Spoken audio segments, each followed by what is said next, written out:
บสวัสดีเอฟซีทั้งช่องของสงกรานต์นะคะมื้อนี้จะพาไปตามแนวทางพศขงวดประจำวันที่27กรกฎาคม69เป็นตำล่าววันจันทร์นี้นะคะ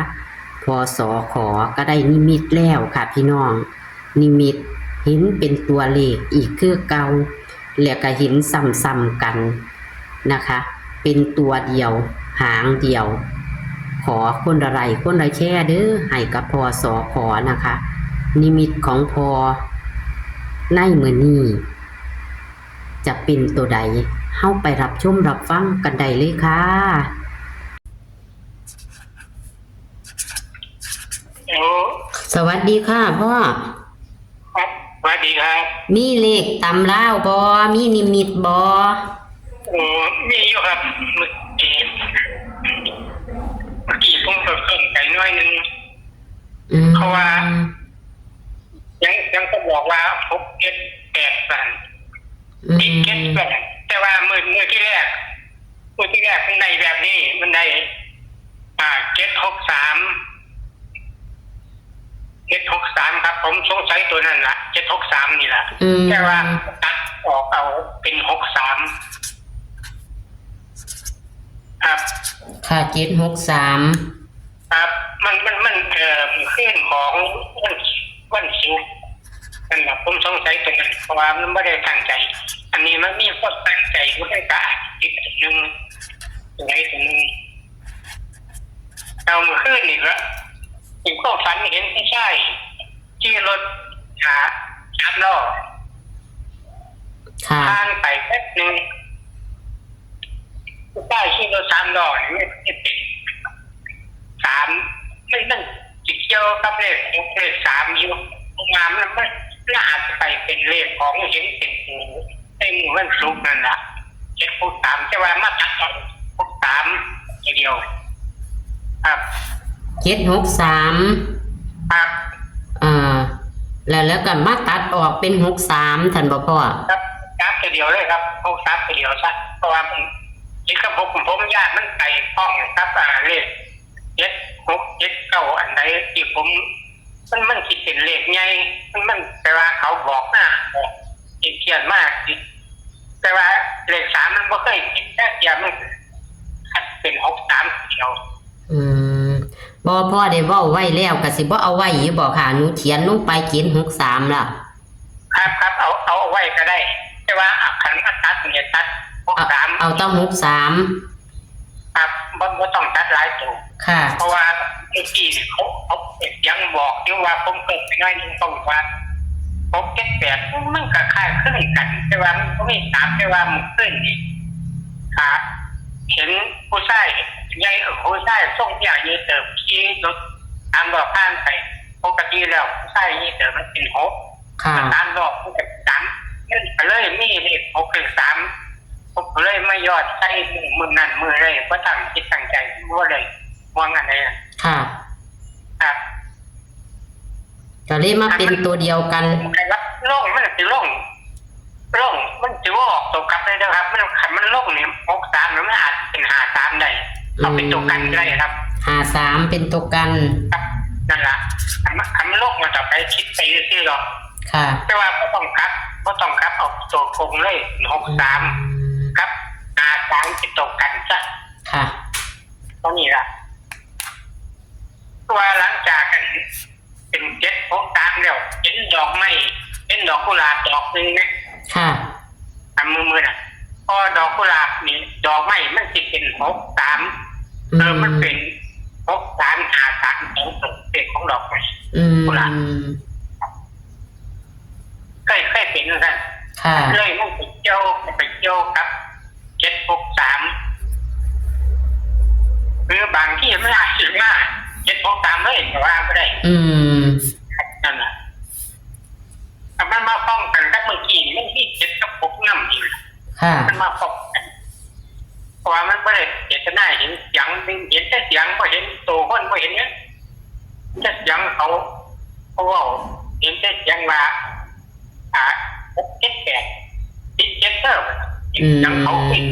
ผมก็ไม่ได้เติมแล้วเพราะนี่นึกคิดว่า 678นี่เอาบ่พ่อ678นี่เอาลงบ่ก็เอาครับเอาคือตั้งใจ6 7 6 3ตัวเดียว อ๋อค่ะ มากตัดเป็น6 3ตัวเดียว ค่ะ ตอนนั้น ก็เลยเป็นวันนิน63ครับ1 6 3ค่ะ ตัว53เป็นตัวกัน3ครับ ค่ะ เป็นเลขกันของ63แต่ว่าตัวย่อยตรงเลยคือ63ค่ะเลข3ตัวกัน7 6 3ค่ะครับ แต่ว่าบ่ได้ว่าเป็นบุญเป็นลางเป็นบ่พอก็ได้ว่าเป็นล่างเพราะว่ามันยิ่งเป็นตัวกัน3ครับแต่มันก็ฟ้องกันครับมันขึ้นนี่ครับอันนี้มันคนขี่รถ300ผู้ชายมีอายุแน่น้อยแล้วครับมาขี่รถ300มันมีผู้ชายเลยผู้ชายมันก็เป็น6แล้วก็300มันก็เป็น3นิ้วเนี่ยแหละไม่ได้ฟ้องกันนี่เลข6เลข3นั่นค่ะครับนั่นแหละแต่ว่า2ตัวนี่ก็คือ63ทั้งว่าครับค่ะที่ตอนนี้ต้องจะแวร์เด้อค่ะรบกวนพอซ้ำนี่ละค่ะค่ะสวัสดีค่ะครับสวัสดีครับ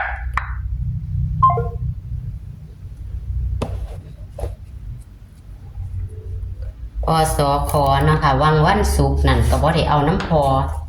นะคะ แต่ว่าเพิ่นฝันวันศุกร์นั่นล่ะเพิ่นฝันเห็น763ก่อนเนาะพี่น้องก็บ่แม่นฝันล่ะเพิ่นเป็นนางล่ะเพิ่นเห็นนี่ล่ะนางนิมิตเห็นเนาะพี่น้องเนาะเพิ่นนางนิมิตเห็นแล้วก็มาย้ำอีกมาฝันย้ำอีกพี่น้องฝันย้ำอีกเพิ่นก็เห็นแต่ว่าเห็นเป็น789แต่ว่าเพิ่นบ่ให้เอาลงเพิ่นก็เลยซ้ำมาย้ำเลข63อีกเพิ่นเห็นผู้ชายอีกเห็นผู้ชายขี่3ล้อมาผู้ชายก็เป็น6 3ล้อเพิ่นก็ตีเป็น3เพิ่นเลยว่าอาจจะมาย้ำ763ที่เพิ่นเห็นนั่นนะคะเพิ่นเห็นเนาะพี่น้องคันเว้าบ่คือก็ขอโทษขออภัยด้วยค่ะถ้าเราความฝันหรือว่าเรานิมิตของเพิ่นที่เพิ่นเห็นในนิมิตเนาะบ่คือนะคะแล้วเพิ่นก็เลยให้คันลงเพิ่นก็จะให้กัน53เด้อเป็นตัวกันเด้อพี่น้องเพิ่นให้แค่นี้นะคะที่จริงแล้วเพิ่นก็ว่าบ่ให้เอาลงดอก763เพิ่นว่า7กับ6อาจจะบ่มี7อาจจะบ่มีเพิ่นว่าแต่ว่า63นี่ยังเห็นซ้ำๆเพิ่นก็ว่ามาคองกับ63เพิ่นเลยเน้น63เด้อพี่น้องวันที่27กรกฎาคม69เด้อเพิ่นว่า76อาจจะไปเป็นเลขใหญ่เพิ่นก็เลยว่าบ่ให้ตัด76นะคะเพิ่นให้ตัดแต่63เน้นตัวนี้เพิ่นเห็นวันศุกร์เพิ่นเห็น763เนาะแต่เพิ่นมาเห็นอีกในนิมิตอีกนะคะเอาแต่ว่าคันพี่น้องกะ6กับ9เป็นตัวเดียวกันอาจจะเป็น93ก็ได้แต่ว่าพอเพิ่นให้ลงซ้ำนี้นะคะก็เลยเอาซ้ำนี้นะคะแขนพี่น้องบ่หลายหางเน้นหางเดียวพี่น้องเลขพอสอขอนะคะวันศุกร์เขาบ่ได้ตามพอเพราะว่าขันตามทุกมือหลายกะย่านเพราะว่าเพิ่นบ่มีสมาธิเนาะเพิ่นเป็นผู้เข่งขัดผู้ปั่นเพิ่นเป็นผู้ทรงศีลหลักขันแม่นเนาะพี่น้องเนาะเพราะว่าเพิ่นจะเป็นหาหม่องนั่งสงบจิตสงบใจในเขาพรรษานี่เลยบ่อยากกวนพอทุกมือนะคะก็เลยวันศุกร์เลยบ่ได้โทรเอาน้ำพอมื้อนี้วันจันทร์ที่27กรกฎาคม69เริ่มต้นของอาทิตย์นี้นะคะให้แคนเลยค่ะพี่น้องบ่หลายหางเน้น63นะคะคือพอเห็นนิมิตนั่นแหละค่ะนิมิตซ้ำๆคือ63นะคะตัวกัน53ค่ะเอาแคปหน้าจอค่ะพี่น้อง